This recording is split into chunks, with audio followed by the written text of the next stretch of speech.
You are listening to the Hiking Radio Network, where we talk the walk with shows by hikers, about hikers, for everybody.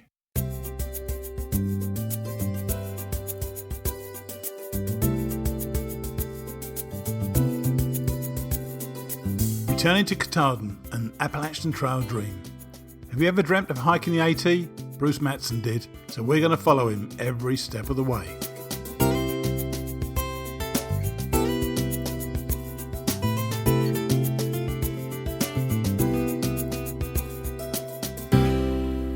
Hi, and welcome back to Returning to Katahdin, an Appalachian Trail Dream, sponsored by Trailtopia. We're up to the 20th episode, but just week number 3 in Bruce's journey from Georgia to Maine. This week, we learned the limitations on hikers and podcasters when it comes to communicating and telling the story while on the trail. It wasn't until the end of the week that I caught up with Bruce, and in the interim, I spoke for a few minutes with his daughter, Brooke, who had hiked with Bruce last weekend. I wanted to know how her dad was and what her impressions of the trail were. Brooke will be along straight after a quick, sweet word from our sponsor. Do you remember those times on the trail when you really needed to treat yourself? You know, those days when you fall in the mud or the rain starts running down your neck, the rocks are driving you crazy, or even when you're just fed up. You need a boost. When that happens, stop hiking. Take off your pack and treat yourself to one of Trailtopia's scrumptious desserts. Why not go for Rocky Road pudding? A rich chocolate pudding loaded with mini marshmallows and toasted slivered almonds. By the time you get that into your system, you're going to be warm, toasty and satisfied. Try Trailtopia Adventure Food, the best of home cooking away from home. So, as I say, we got to Friday, March the 16th, and I had absolutely zip for the show. I'd intended that my conversation with Brooke would be at the end of the show, but it was the first news I'd had of her dad. So, let's listen to Brooke. Right, I'm on this time with Brooke Matson. We've spoken with her before, Bruce's daughter. Hi, Brooke. How are you? Hi, Steve. I'm good. How are you doing? Not too bad. And we heard from your father last night. We haven't heard from him for a few days now, and I was getting kind of worried. And then he texted me and said, we're going to speak today, which is actually Friday. I haven't spoken to him for nearly a week. So can you tell us where he is then? Yeah, I think he's been in the Smokies this week. We hiked last weekend and ended up at Fontana Dam on Saturday. And I think he took a zero Monday. And then I think he's been hiking in the Smokies this week. I got a text from him late last night. I was surprised he was up that late. But sounds like he is alive and well. Which is good to know. Which is good to know. Yeah. So what, when you were with him, you hiked with him for a couple of days, was it? I did. So I actually had Friday off of school. So I left Chapel Hill early on Friday and got to close to Robbinsville Friday afternoon. And I got dropped off at Toccoa Gap. And then I walked south 3 miles to his campsite and met him there. It was exactly where he said he'd be, wasn't he? He was exactly where he said he'd be.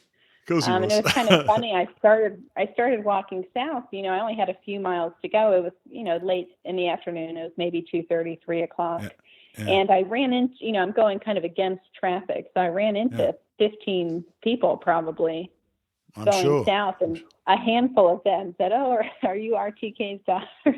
So he must have been telling everyone that I was watch out for my daughter. To look out for me. Yeah. So what were your impressions of the trail from the couple of days you hiked on it? I thought it was great. I think it was, exactly as I expected it to be. I guess I've hiked various day hikes in different places over the years, and it kind of was exactly what I imagined. The forecast looked pretty poor going into the weekend. It looked like it was going to be kind of a slog in the rain the whole weekend, but it really wasn't bad at all. We were able to set up our tents dry both Friday and Saturday night, which was pretty good. And it rained a little bit Saturday morning, and then as soon as we got in our tent Saturday night, it poured. But after that, it really was fine. And so I think the thing I was most worried about was being soaking wet and really cold in my sleeping bag. And it really wasn't that way at all. It's funny how comfortable you can get, and then you don't want to get up in the morning. I know. Friday night, my feet were so cold. I couldn't sleep because my feet were so cold Friday night. And I was trying to be resourceful. I had wool socks on. I had a couple newspaper bags. I put newspaper bags over my feet and then another garbage bag over my feet and was in the sleeping bag. My body was fine, but my feet were so cold. So I adjusted the next night and had a better time with it. So you said you met several hikers walking south. What was the vibe like? Did you like that vibe of how friendly people are? Yeah, everybody I met was very friendly. It was really nice, and we met a couple of people at when we stopped for lunch or at shelters or whatever, and everybody was very pleasant and very lovely. And we were talking about how it's kind of interesting.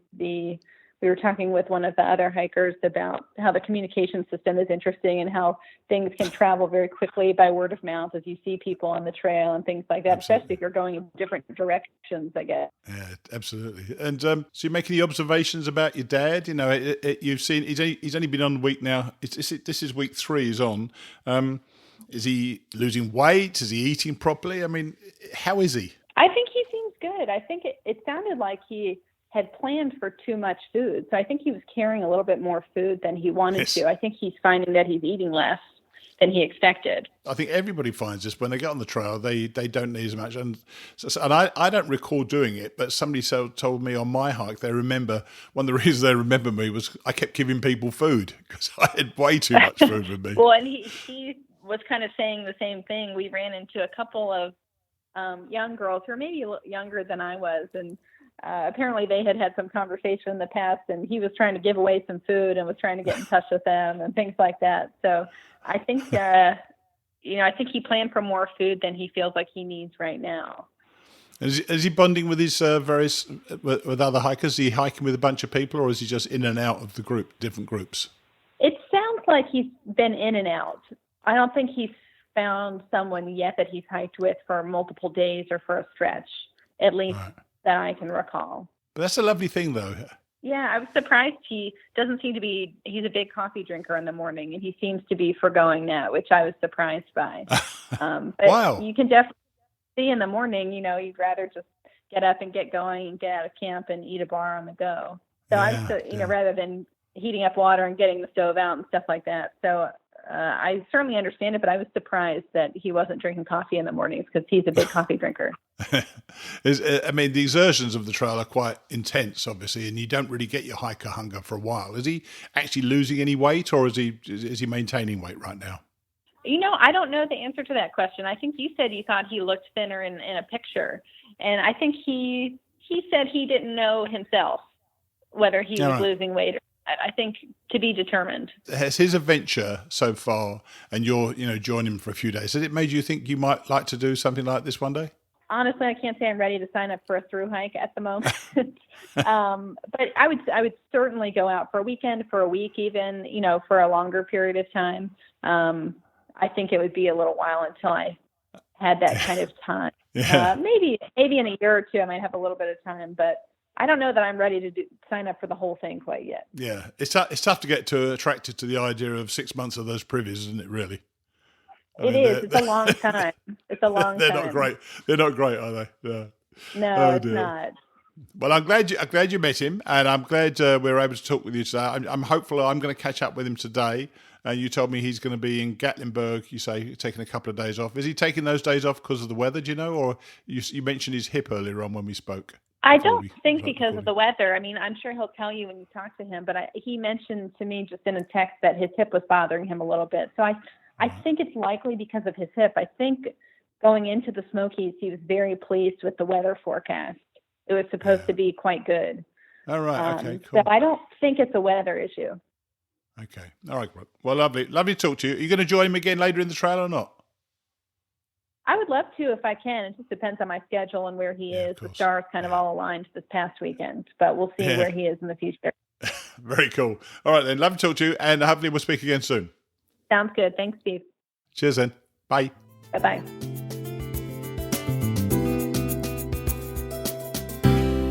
It's always good to know that pretty much anybody you speak with on the trail is struck by the friendliness of their fellow hikers.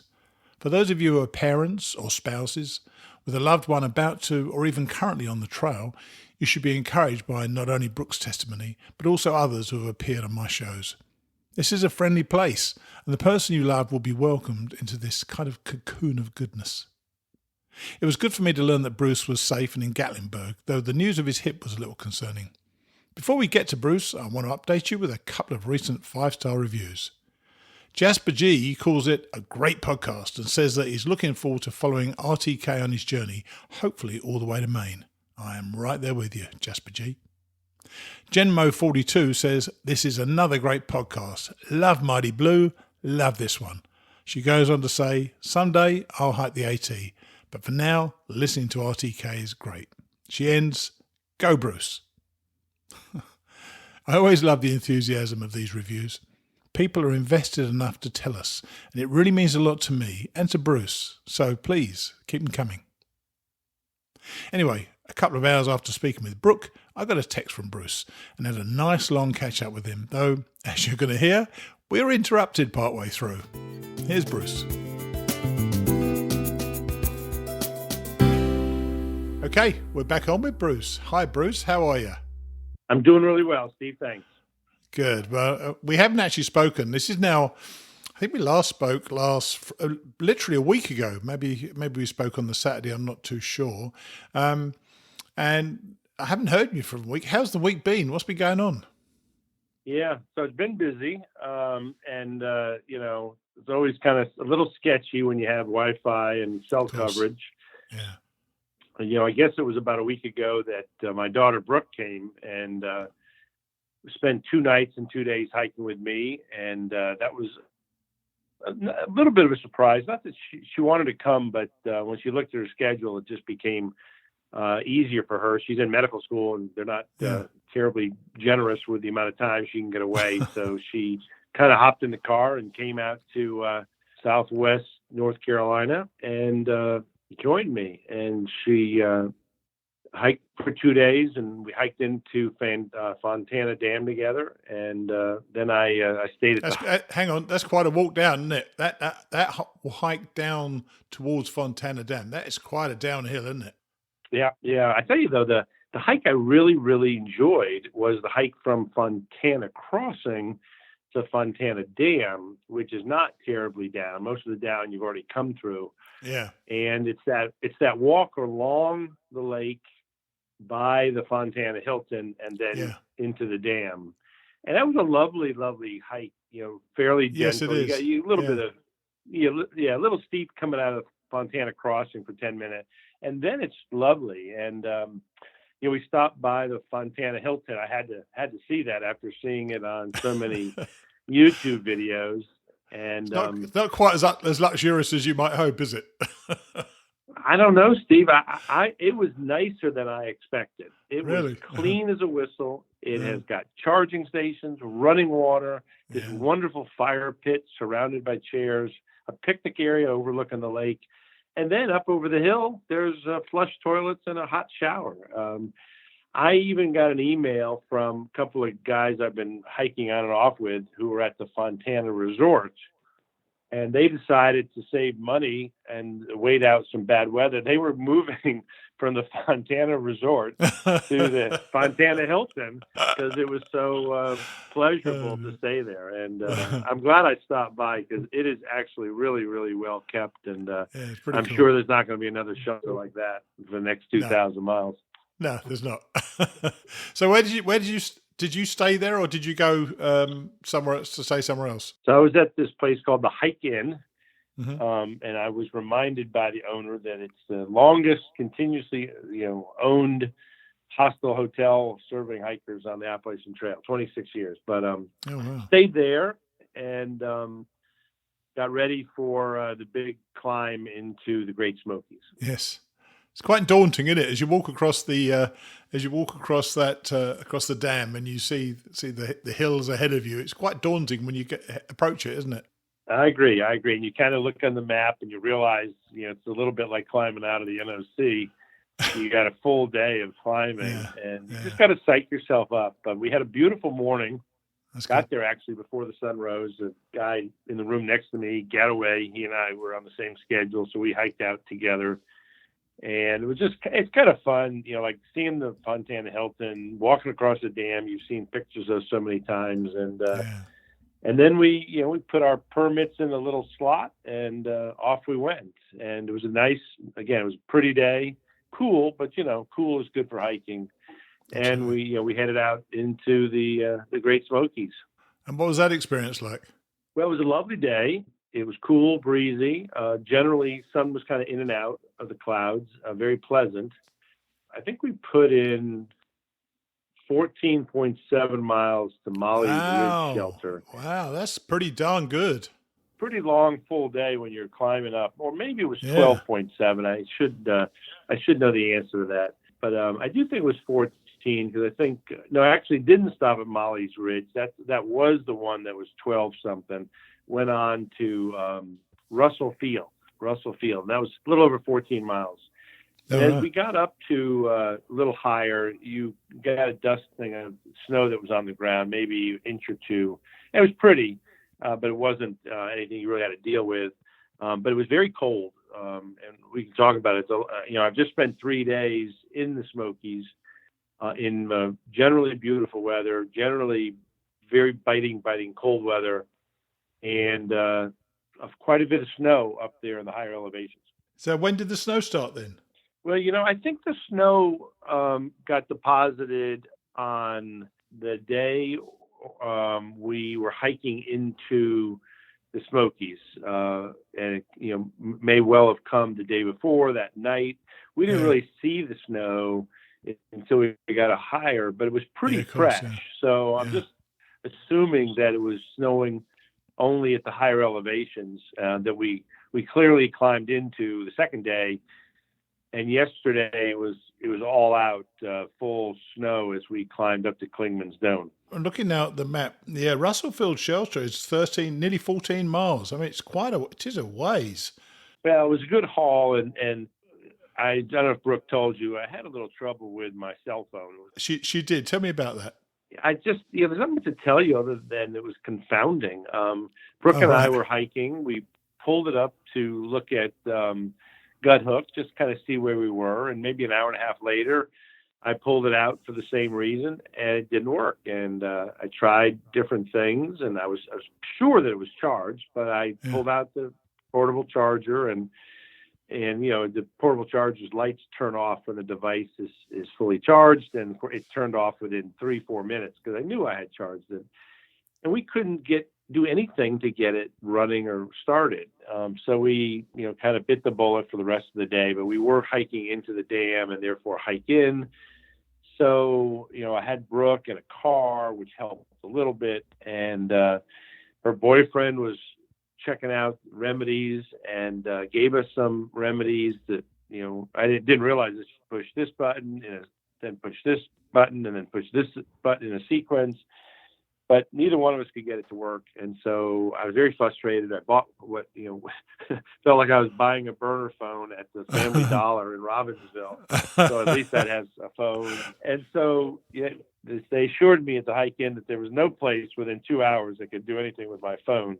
Mm-hmm. So, Brooke was going back to Chapel Hill, and I figured let's get it a little more in places where there could be some help. But I was going to have her get it to Richmond and we'd figure it out. Uh-huh. Good news is that her boyfriend figured it out, got it started, and they got it to me in Gatlinburg, which is why I originally scheduled to stay in here, which is one of the reasons I pushed the mileage a little bit, because I needed to be at Newfound Gap yesterday by late afternoon.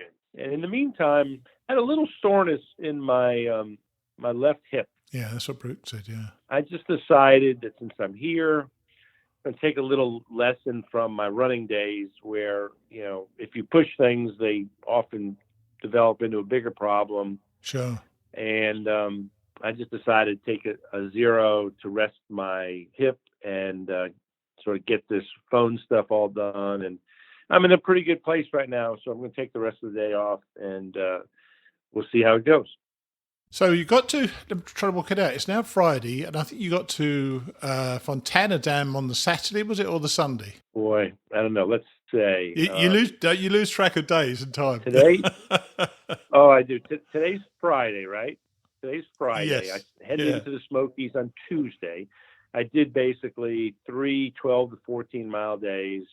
Wow. And got the Newfound Gap yesterday. So we got into the dam on Sunday, and Brooke drove back Sunday afternoon, and I took a 0 on Monday.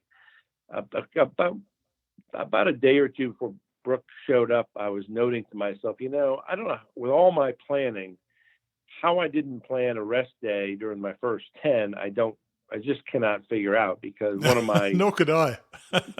One of my rules, and if I showed you my whole planning chart, I have a 0 every 10 days, give or take a day or two. And for some reason, in the first 10, I think what happened was, I'm just guessing now, but I think what happened was I had a 0 day planned. But I looked at the mileage thinking, I'm pushing that a little too far. And I broke up the mileage and stole it from the 0 day, and I forgot to replace the 0 day. So anyway, I was feeling good, but I just was a little fatigued generally, and I realized I had hiked 14 days without a break. So when Brooke, and the whole thing with Brooke lined up, I said, I'm just going to take a 0 at the dam, and as it turns out, the 0 I took at the dam was a really crummy weather day, which allowed me on Tuesday to go into the Smokies on a very nice weather day. And then that's when you went up into the snow, though. Right. And then, the second day, we hit real snow. Second night, I tented in the snow. It was never above freezing all day. It was in the teens every night. And that night I tented out. It was 14 degrees and windy.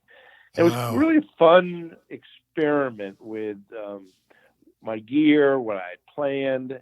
And I can't tell you, it was the most pleasant sleeping night I've ever had. And I really wondered, in the middle of the night, if the cold would creep in and I would be uncomfortable.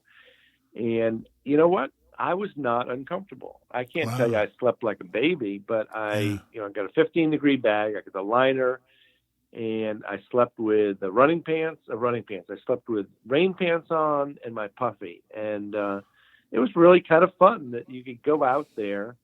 You got 17 people crammed in the shelter, and then me all by myself in a tent. And it was, I told you one of the things I wanted to do was sort of just experience the challenge of winter camping. Oh yeah, and, It was a little scary, but the one thing I have learned now almost 3 weeks is the gear selections have been very good. What we haven't talked about was how much snow and ice there was in the Smokies, how I used microspikes for 2 days, and quite frankly, don't know how some of these hikers were getting through some of these trails without microspikes, because as the trail gets, stepped on, the snow turns into packed snow, and the packed snow turns into ice. Yeah. And some of the young kids running through there with ultras, I just don't know how they do it. I would have gone down a number of times without. There's a clue. They're young kids. That's how they do it. And they bounce up, I guess. But yes, they do. the third day, yesterday, woke up about after that night in my tent, and we had 4 to 5 miles up Klingman's Dome. And I got to tell you, the trail up to Klingman's Dome was one of the prettiest I've been on the whole trip. Maybe the prettiest. You cut through this sort of fir and balsam forest, so you don't have views. But because it had snowed so much, all the snow was suspended on the fir trees and the balsams. Yes. And some of the photos that I have are just spectacular. And you're kind of going through a tunnel, and the tunnel is green and white, working your way up to Klingman's. And the sun was out. The lady at the hike-in said there's only about 40 clear days a year on the top of Klingman's Dome. And oh, really? While it was about 12 degrees and 35-mile-an-hour wind, and we didn't spend a lot of time up there, it was clear. I sent you one of the photos from the top of Klingman's Dome. So it's an exciting day. Was that from Double Spring Gap Shelter, you said, or Silas Ball Shelter? Silas Ball. Yeah, it was from Silas Ball. Yeah, that's an 8 mile. No, that's 5 mile hike. Yeah, right. You have to go 5 over miles. Silas Ball, don't you? That's right. Yeah, and then Right. up Cleveland's And done. and then 7 miles down into Newfound Gap for the shuttle pickup. So you got to Newfound Gap because one of the guys I've been following, a guy called Jack, who was my guest before on the Mighty Blue show, they got to Newfound Gap hoping to get into Gatlinburg, and the road was closed. Nobody could get them, so they had to sleep in the restrooms, bathrooms there that night. Well, really? I've heard that. Yeah, I got fortunate. Actually, yesterday was the first day in 3 where the temperature got over freezing. The sun came out in a very brilliant way, and it was very noticeable, the warming of the sun. I think it got into the 40s yesterday. And, some of the paths, the snow literally melted the snow down to the mud and the rocks. But there's still plenty of thick ice and snow. Yeah, but once it starts melting, that becomes a problem in itself as well. So you need to watch out for that, definitely. So it was a very kind of brutally exciting, rewarding 3 days in the Smokies. Cool. It was cold, it was windy. But just really, some really neat, dramatic stuff, pretty snow. It was at least the last 2 days were nothing but, snow hiking. And there were times when it drifted to over a foot. And Wow. You didn't have a lot of people ahead of you plowing away. In fact, I'm an early up and early out guy.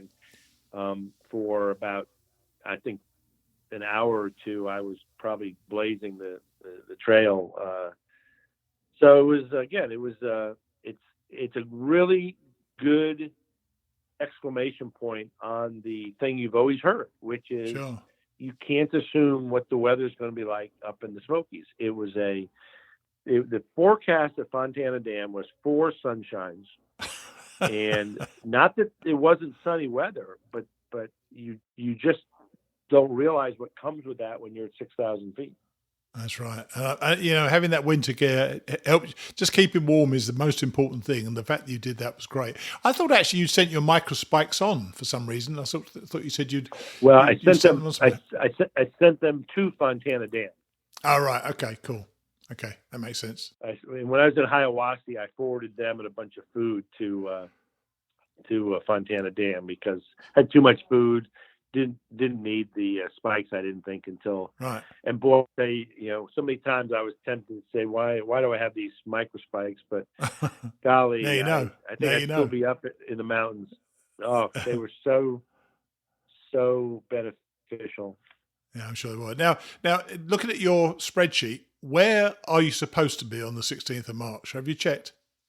I think I am 1 day behind. That's not bad. Well, no, that's not bad. No, I didn't plan to come into Gatlinburg, so I should have been. Last night I was at the hotel in Gatlinburg, and I should have been at, I think, Icewater, which was about maybe 4 more miles past Newfound Gap. Yeah, Icewater Spring Shelter. That's right. Yeah. I think I'm 1 day and 4 miles behind my plan. Right. But I will tell you, I will hereby confess that I believe that I was a little too ambitious with all my planning, and maybe why I got a sore hip, maybe why just a little fatigued. And anybody listening, I'd try to back off to that 8 to 10 more than try to hit 12 every day. Yeah. At least for a 60-year-old guy. So I do think I'm going to slow down a little, Steve. I don't want this hip to quite right. be a big problem. So I think when I go back into the Smokies, I'm not going to hit a 15-mile day. I might do an 8 or 9 mile day, something like that. Yeah, there's plenty of time to get those longer days. Probably in Virginia when you get to some of the ridges, it's great walking there. Yeah. Now your location. You got a phone call. You want to take it? Now, I know I could have cut out that phone call from the recording, but I wanted you to experience the kind of serendipitous karma that happens in matters of the trail. Bruce took the call and was soon back on, giving me one of those only on the AT moments with my very next question. How about this for a coincidence? I'm back. Believe it or not, there's a big the big business transaction I was involved in that's closing today, and there's a huge coincidence benefit for me to actually be in a city where I can sign and get a document notarized. Well, funnily enough, that's an amazing coincidence, because my next question was, I can't believe that happened when it happened. Have you kept your I was going to say, have they called you, and have you switched off your corporate head yet? But clearly not, because they've just called you. That is amazing to me. I would say this, that my partners have been great. And they never, even though they wanted me to, they never suggested that I not leave when and as it turns out, like one more week, this deal just wouldn't close. But they've been very good. They haven't bugged me. They did need me to sign one document, and I basically gave a power of attorney, but there's another document that needs to be notarized, and it's a great coincidence, providence, that I'm in a big enough city that I can get that done. And when we hang up, I'm walking to the local bank to get my signature notarized. You're a lucky guy. I'd say it's just working out for you, for which I'm delighted, by the way. But how lovely is that just worked out just right? I've told you, I'm the most blessed person in the world. I've got, great wife, great kids, and great opportunities, great partners. There's no one who could wish for more than I've been blessed with. If it's now done, can you switch your corporate head off now? Are they go? Is that it? Are you now done? Absolutely. And Fantastic. I will tell you, I had switched it off, and they had not bothered me. And cool. If they needed this, they probably would have figured out some workaround. But I'm sure. I have not been. The good news is I've really not been thinking about work. I'll be honest.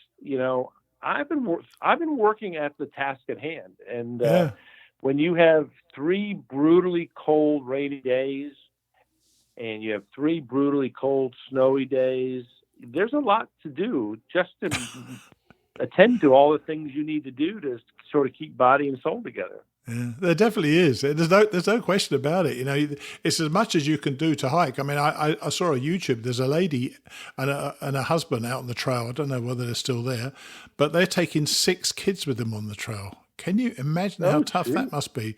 And it's tough enough to keep yourself going properly, isn't it? So with the challenging conditions, you just have to be attentive to your gear options. Absolutely. And your planning throughout the day to make it a experience that doesn't turn negative. I will tell you, and I ran into a guy I've been hiking back and forth with, and he said he had some of these young kids who were really very lightweight, that were in distress in one of the shelters, because we did have 3 days in a row, windy, never above freezing, snow on the ground. And if you think about it, when you're out in weather like that, there's only 2 things you can do to keep yourself warm.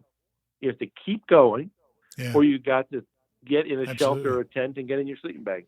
There's no option about sort of saying, hey, I'm done skiing for the day, I'd like a hot chocolate, let's go in the lodge. Yeah. These limited options are good in some ways and bad in others. I love the idea of having very few choices on the trail, which you don't normally have in real life. You normally have loads of choices.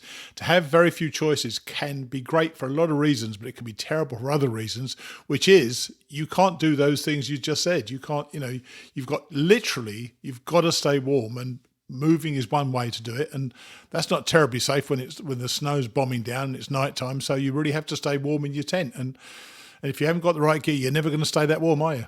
Yeah, and it was 3 days in a row without relief. It reminds you that it can be dangerous out there, and it reminded me how fortunate I have been that I really think I made some good gear decisions. Cool.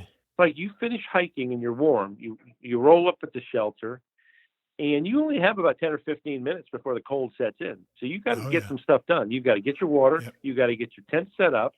And by the time you do all that, maybe heat up some water and eat a quick dinner. And I will tell you, every night, by the time you do that in these more frigid conditions, you're done. You have to go get in your tent, get in your bag, because there is no option other than to get in your bag. Were you expecting this, Bruce? Were you expecting it to be that? I mean, that is tough. I mean, I say it's not that tough. You can do it, but it is quite severe. You're in tough weather. You really have to make some decisions very quickly and act very quickly, don't you? So, are you surprised by that, or is that something you were expecting? I would say that as much as I expected it, it still was a little frightening aspect to it. Going, wow! I said, if I didn't have the gear I have, if I hadn't thought through how to handle this, it would be a little scary out here. And but every time it happened we had 3 really cold, rainy days. Back there 10 days ago, thereabouts, early in the trip. Those 3 days and the last 3-4 days of frigid weather, it reminded me of how tough it can be out there if you're not, properly geared. And as much as I planned, as much as I talked to people, I would say it's really the 3 days in a row as opposed to getting through one really tough day. But when you have to do it for 3 days in a row or 4 or 5 days in a row, it's profound. The risk that you see, and there's enormous comfort that you get knowing the risk, but also looking at your gear going, I can deal with this. It may not be a walk in the park. It may not be super pleasant, but I'm going to get through this. And yes, I found that, it was the challenge emphasizes the reward now that, sort of I've gotten through it. It was a challenge. It was a real challenge. I'm glad to hear you still sounding so positive, because you've gone through a tough time, and I knew going through cold weather can be distressing. As you say, it can make you a little bit nervous sometimes. So I'm glad you still feel good about it all. And I've actually, I'm glad you're in Gatlinburg, and it's about your location, because I've got this question from actually it was on an iTunes review, but somebody called Jolyn208 asks, do you plan on being at Trail Days in Damascus? No, I don't. I knew that was the answer. I thought that was the answer anyway. But I'll go back to Trail Days. I don't need to go there this year. I don't know. To me, when I think about the Rhythm Trail, I want to keep moving forward. I'll be in Virginia, despite my Uber planning. I won't be. I'll even with more 0 days of rest or whatever, I'll still be far north of Damascus by Trail Days, and I don't plan to go back. There's a lot of opportunities to shuttle back, et cetera, but I don't really plan to do that. I think I'd like to go, assuming I finish, I'd like to probably go back to Trail Days in 2019. Right. Have you run into much trail magic? No. I'm kind of disappointed. Disappointing. And I will say this. So I made a dumb bonehead mistake coming out of Hiawassee. And I did a 17-mile slack pack one day out of Hiawassee and spent the second day. So I didn't lose the mileage, but I was able to slack pack. And I got to the Unicoi Gap, and I didn't have my phone. And I was very nervous about going out. It was still cold. It was a pretty nice day. Sure, yeah. And so I'm going, oh no, what am I going to do? And I said, I just don't feel comfortable heading out without my phone. I needed to get picked up at the end of the slack pack. And this was the ultimate trail magic, though, because, Cheryl did not want me hitchhiking. And so I said to myself, what option do I have? I'm 10 miles from Hiawassee. I don't have my phone. Yeah. What option do I have but to hitchhike back into town? And, just as I'm saying that, a car drives up. A 65-year-old gentleman gets out who was resuming his through hike from the year before at that very spot. And his wife was dropping him off, and she took me back into Hiawassee. That's the trail provides, man. I tell you, it is incredible. That happens all the time. Yeah, so that was the absolute unbelievable trail magic. Yeah. But in terms of someone waiting for me in a gap with a hot dog and a hamburger and a chair to sit in That hasn't happened yet. Oh, well, how disappointing for you. How disappointing. Well, look, I'm so pleased. I was getting worried once again. I don't know why I feel like a fretting father. It's pathetic, Yeah, really. I'm sorry. Do you know what? I knew you'd be okay. But I just wanted to hear from you, so you're okay. So you are okay. That's great. Yeah, I'm great. I was a little out of sorts with the phone issue. That didn't help on top of everything else. But I told you I wanted to record you when you're miserable. I wanted to record you when you're miserable. Remember? That's right. That's right. Yeah. Well, my hip's a little sore. We're going to rest it, and then we're going to get out there. And I will say this to conclude. You can only plan, but you've always said this, you only plan for so much. You got to get out there and do it. And having 18 days behind me, I do have this new sense of confidence that I can handle a lot of different stuff, because we've had some beautiful days, but we've had some tough stuff thrown at us. You're dealing with keeping yourself both dry and warm in really miserable, cold, windy rain, and dealing with what I dealt with in the Smokies. I'm not saying that was easy. I'm not saying I'm some expert, but having dealt with it successfully gives you a sense of, I don't know how much more hard stuff is out there that they can throw at us. So that gives me a real confidence to get back out there and keep heading north. That's cool. Okay, well, it's been great to catch up with you. I'm really pleased. We've had a nice chat. So this is going to make a show in itself. So I'm good for that. But we'll catch up again soon. And just keep happy trails, and hopefully get some more trail magic soon. All right. Yeah. Could you arrange something for me? Yeah. Standing bears. Well, hopefully people hear this on Monday morning. My people might come and meet you. All right. So you have a good time, and I'll speak to you soon. All right. Cheers, then. Bye. All right. Cheers.